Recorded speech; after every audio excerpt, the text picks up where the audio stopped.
sister, without realizing she is being hunted by restless spirits. The film opens with a woman desperately running through the darkness of a forest, crying out for help.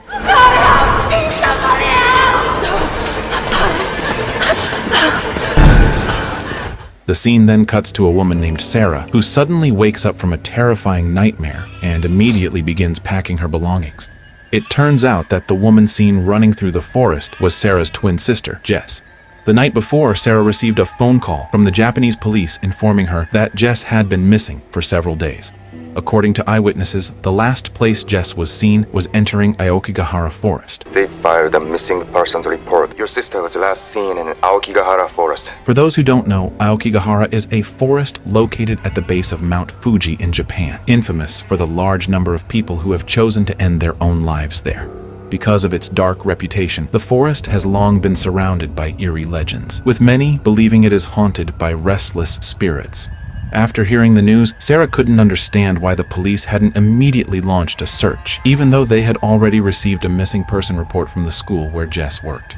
The police explained that because Jess had entered Aokigahara Forest alone, they believed she had no intention of being found.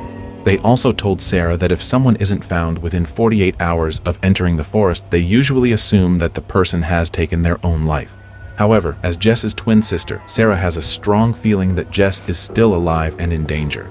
After ending the call, Sarah immediately tells her husband, Rob, that she's flying to Japan to search for Jess. She is convinced that her twin sister is still alive and desperately needs her help. Although Rob initially tries to stop her, he eventually agrees to let Sarah go alone since he still has work commitments to take care of, promising that he'll join her in Japan as soon as he can. It's Jess. Leave a message. Upon arriving in Japan, Sarah decides to begin her search the following day. That night, while staying in her hotel room, she searches for information about Aokigahara Forest. However, instead of finding helpful information, she comes across countless photos of people who had taken their own lives, along with their personal belongings scattered throughout the forest. Seeing all of this, Sarah finds it even harder to believe that Jess would willingly enter such a terrifying place. She can't stop wondering what could have pushed her into a place like that. Later that night, as Sarah falls into a deep sleep, she is haunted by another terrifying nightmare.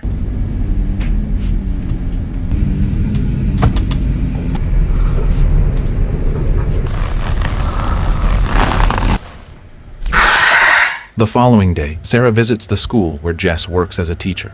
As soon as she walks into Jess's classroom, the students scream in terror at the sight of her. One of the girls explains that she mistook Sarah for Jess. Since they knew Jess had entered Aokigahara Forest alone and was reported missing, they believed she had returned as a yurei, a restless spirit said to wander among the living. She thought you were Miss Jess. She thought you are a yurei. She knows your sister went into Aokigahara. The school principal then tells Sarah that, according to ancient legend, Aokigahara was once believed to be a place where ubaste was practiced, a tradition in which elderly or seriously ill family members were abandoned in the forest to die. Over time, Aokigahara became infamous for the large number of people who chose to end their own lives there, giving rise to the belief that the spirits of the dead still wander the forest, unable to find peace. Before leaving the school, Sarah asks for permission to enter the room where Jess had been staying in hopes of finding clues about her whereabouts. While looking through the room, she comes across childhood photos of herself and Jess, bringing back memories of the time before her twin sister. Exactly the next town over. I'm about to start mine all over again. I'm sure it'll be great, Jess. I'm proud of you. Sarah also discovers anti-anxiety medication along with several brochures and maps of Aokigahara Forest. From what she finds, she realizes that Jess had been struggling with anxiety and suspects that it was what drove her to enter the forest. Without wasting another moment, Sarah boards a train and heads straight for Aokigahara Forest.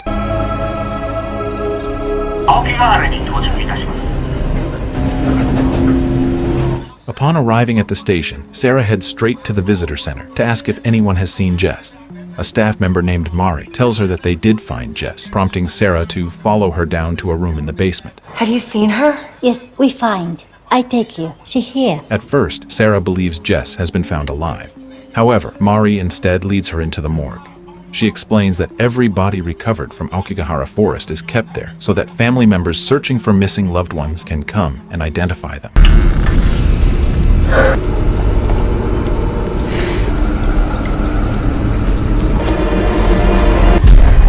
Fortunately, Jess is not among the bodies. Even so, Sarah remains determined to enter Aokigahara Forest and asks Mari to help her find a guide, convinced that Jess is still alive. Mari refuses, explaining that no one is willing to guide people into the forest anymore. According to her, even those who leave markers along their path often end up getting lost, and many are eventually found dead. Unable to get any help, Sarah tries searching for a map of Aokigahara on her phone, but there is no signal in the area. A short while later, she meets a woman named Sakura and once again asks for someone to take her into the forest. Sakura immediately refuses, saying she's afraid of encountering yurei. She explains that yurei are believed to be restless spirits that prey on a person's grief. According to the legend, if someone becomes lost in the forest while carrying emotional pain, the yurei will deceive them, lead them astray, and eventually drive them to end their own life. The forest has yure. If you get lost and you have sadness in your heart, And yure can find you. They will use it against you, make you want to die, and make you see things. If the Yurei are looking for me, I'll be at my hotel. Despite being warned over and over again, Sarah refuses to believe the stories and remains determined to enter Aokigahara Forest. As night falls, Sarah decides to stay at a nearby inn for the night. Not long after, she is approached by a man named Aiden, who introduces himself as a journalist. You look familiar. Have we met? I'm Aiden, by the way. Sarah. During their conversation, Sarah explains that she came to Japan to search for her twin sister, who disappeared in Aokigahara Forest. She even admits that she's prepared to enter the forest alone if that's what it takes to find Jess. However, Aiden immediately warns her that the forest is extremely easy to get lost in. Coincidentally, he is planning to visit Aokigahara the next day to gather material for an article. He explains that he'll be accompanied by a Japanese friend who knows the forest's trails very well, then offers to let Sarah join them. However, Aiden has one condition. In return, he wants to use Sarah's search for Jess as the subject of the article he's working on. Will I be a celebrity in Australia? Right. You have to say yes out loud. Yes, out loud. Sarah agrees to the arrangement, and they decide to head to Aokigahara Forest together the following morning. Later that night, they continue talking, and Sarah opens up about her childhood with Jess. She reveals that after their parents passed away, she and Jess were raised by their grandmother. The following morning, Aiden introduces Sarah to his friend, Michi, a local guide who will accompany them into Aokigahara Forest. Before they set off, Michi warns Sarah that there's a good chance Jess is already dead. However, Sarah remains convinced that she's still alive. You should not go. Why? Because you're sad. Michi is hesitant to take Sarah into the forest because he senses the deep grief she's carrying. He explains that if she enters Aokigahara in that emotional state, the yurei will prey on her sorrow and use it to deceive her. But Sarah ignores his warning and insists on entering the forest, no matter the risk.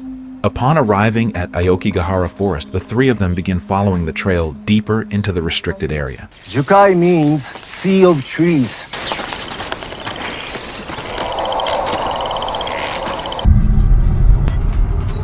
Along the way, Aiden points out that a compass won't work properly there because the forest sits on large deposits of iron, which interfere with its magnetic needle. Michi then warns both Sarah and Aiden that if they see anything strange or terrifying in the forest, they shouldn't immediately believe it's real, as it's most likely an illusion meant to deceive their minds. Not long afterward, they come across a man sitting alone outside his tent. Michi explains that the man is probably still struggling with the decision to end his own life, so he walks over to check on him. While Michi is talking to the man, Aiden asks Sarah what she'll do if they still can't find Jess by the end of the day. Without hesitation, Sarah replies that she'll keep coming back to the forest until she finds her twin sister. She also reveals that Jess had attempted to end her own life twice before, but each time Sarah managed to stop her. That's why she believes she can save Jess once again. She was living in Florida a few years ago and they found her unconscious. That was the second time. After confirming that the man is safe, they continue their journey. As they make their way through the forest, Sarah notices numerous ropes and ribbons tied around the trees. Michi explains that they're used as trail markers, allowing people to find their way back out of the forest. However, some leave them behind in the hope that one day someone will follow the trail and recover their bodies. A short while later, they decide to follow one of the ropes that appears to have been placed there recently. To their horror, Sarah suddenly discovers a body hanging from a tree. I must cut him down. Michi and Aiden immediately take the body down so the forest authorities can later recover it.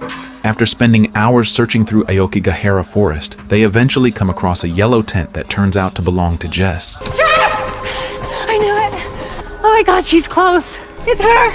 It's her. Seeing the tent gives Sarah renewed hope that her twin sister is still alive and somewhere nearby.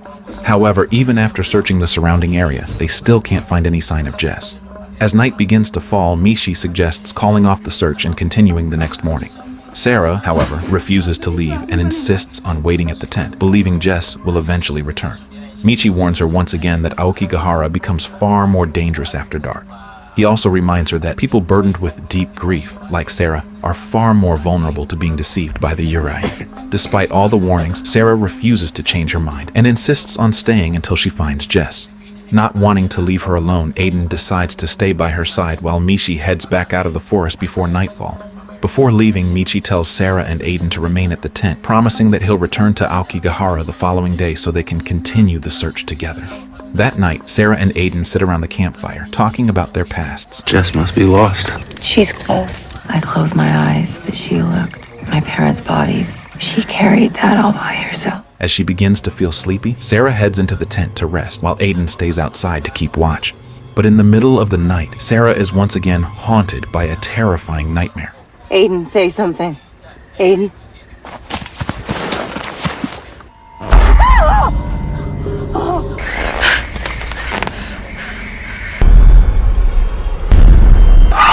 Not long after, she suddenly wakes up and steps outside the tent, only to find Aiden still asleep by the campfire. Moments later, she hears a voice coming from deeper within the forest and notices a mysterious figure standing among the dark trees. Without thinking twice, Sarah immediately runs after the figure. It turns out to be a young woman named Hoshiko.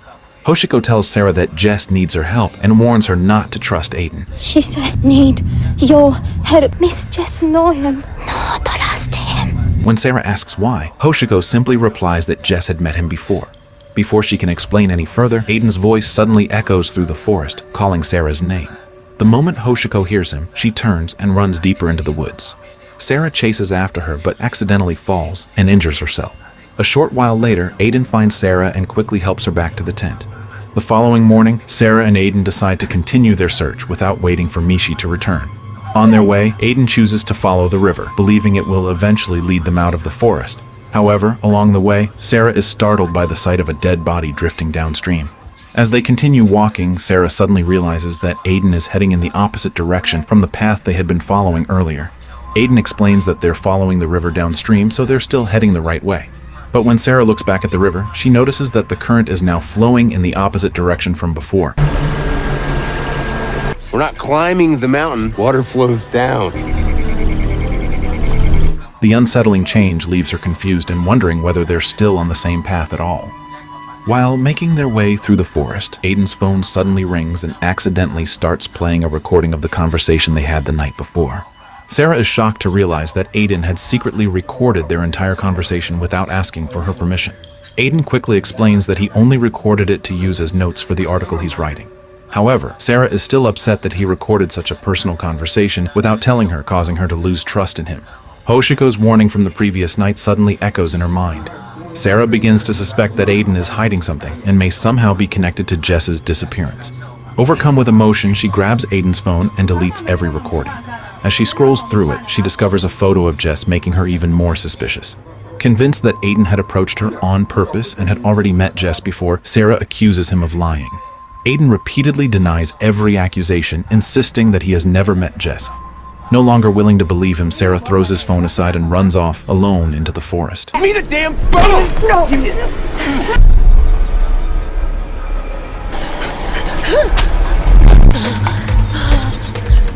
After separating from Aiden, Sarah continues deeper into the forest by herself, tying ropes around the trees as trail markers so she can retrace her steps if necessary. As she walks, she suddenly hears a whisper telling her to turn around. She tries to ignore it and keeps moving forward, but moments later, something horrifying happens behind her. Turn around, Sarah. Turn around, Sarah. Turn around, Sarah. You're not real! Turn around, Sarah. Panic takes over, and Sarah sprints through the forest as fast as she can until she accidentally falls into an underground pit. Elsewhere in the forest, Mishi returns to the yellow tent where Sarah and Aiden had spent the night. However, when he arrives, he discovers that both of them are gone. Realizing something has gone terribly wrong, Mishi immediately reports Sarah and Aiden's disappearance to the forest rangers so a search operation can begin as soon as possible. He also contacts Rob, Sarah's husband. As soon as Rob hears the news, he flies to Japan to join the search for Sarah and Aiden. Back in the underground pit, Sarah, still in pain, desperately searches for a way out.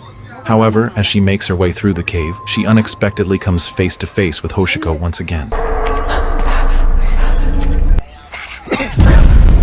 Wearing an unsettling smile, Hoshiko tells Sarah to follow her if she wants to find Jess. Miss Jess want to see you. Come, you come. Without hesitation, Sarah follows her, but moments later, Hoshiko's appearance slowly transforms into something horrifying. Why is Jess down here?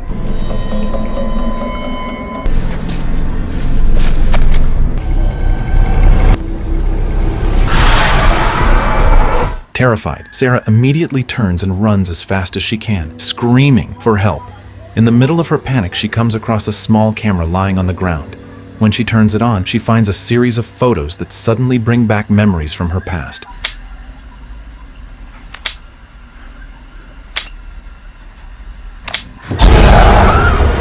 A short while later, Aiden hears Sarah's screams and manages to find her, helping her climb out of the pit. He explains that he found a forest ranger's radio and was able to call for help since the ranger station isn't far from their location. Even after everything that has happened, however, Sarah still doesn't fully trust him. Wanting to prove that he genuinely wants to help her find Jess and has no intention of hurting her, Aiden hands Sarah a knife so she can feel safer around him.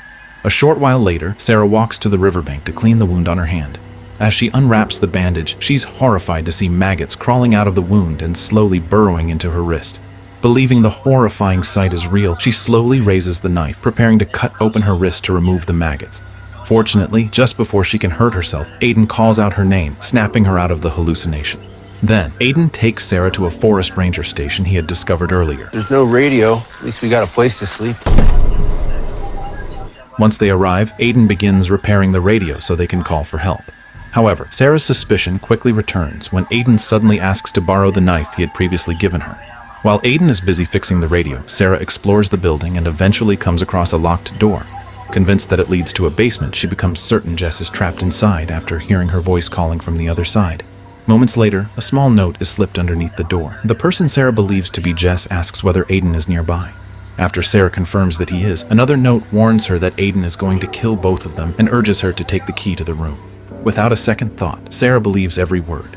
She grabs a knife from the kitchen and confronts Aiden, demanding that he hand over the key.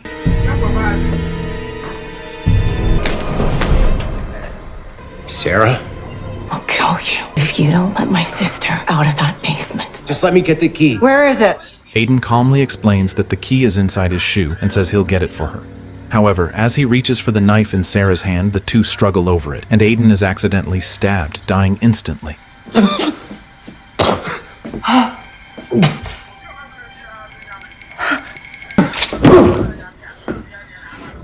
She's not here.